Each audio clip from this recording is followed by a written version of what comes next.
The man deliberately heated a piece of wire until it glowed red, then hammered it into a sharp spike. Finally, he stole the young man's diving goggles and rushed into the sea without a word to spear some fish, because he and his wife hadn't eaten in a day. Little did he know that this would haunt him for the rest of his life. Just as he was busy fishing in the sea, the young man woke up and discovered his goggles had been stolen. This instantly sent him into a rage, and he grabbed his spear, intending to take revenge on the man, realizing this would surely end in tragedy. The man's wife rushed forward to grab the young man, but she was simply too weak.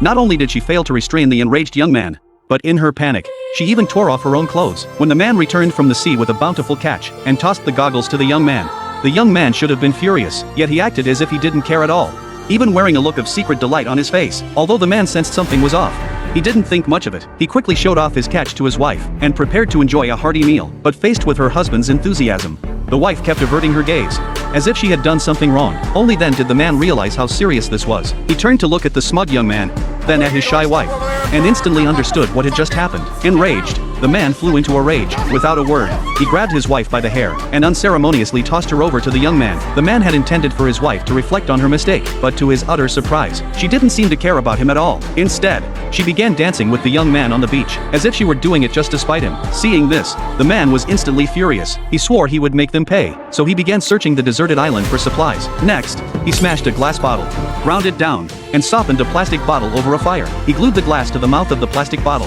then split the plastic bottle in half and secured it firmly with black tape. This way, he made a simple diving mask. The man then hurried into the sea to test it. To his surprise, the mask provided surprisingly clear vision, and he couldn't stop grinning from ear to ear, so he quickly dove deep into the ocean, intending to catch a few big fish to get back at those two. However, to his surprise, when he reached the deep waters at the bottom of the sea, he unexpectedly discovered a small sunken boat. Although it had a small hole in it, with a little repair, it should still be usable. Stranded on the deserted island, he instantly saw a glimmer of hope. As long as he could fix this little boat, he would be able to leave this deserted island. So he pulled the boat up with all his might. But walking underwater was no easy feat. Soon, the man's strength was completely exhausted. With no other choice, he had to swim to the surface to catch his breath. But he dared not waste too much time. He quickly returned to the ocean floor. Finally, he successfully dragged the small boat back to shore. But this scene was also spotted by the other two. Realizing this was a chance to leave the deserted island, the two rushed over to offer their help, but the man refused to let them come near him, because he had found the boat first.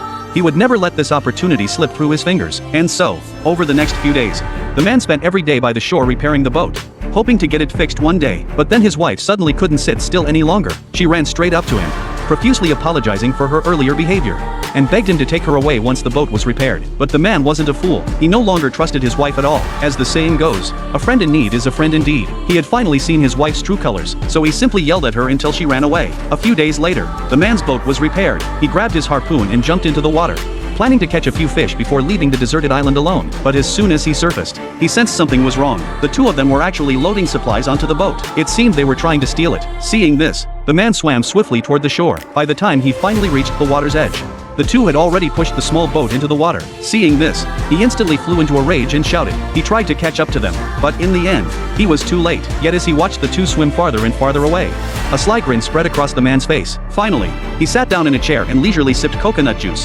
quietly waiting for the show to begin.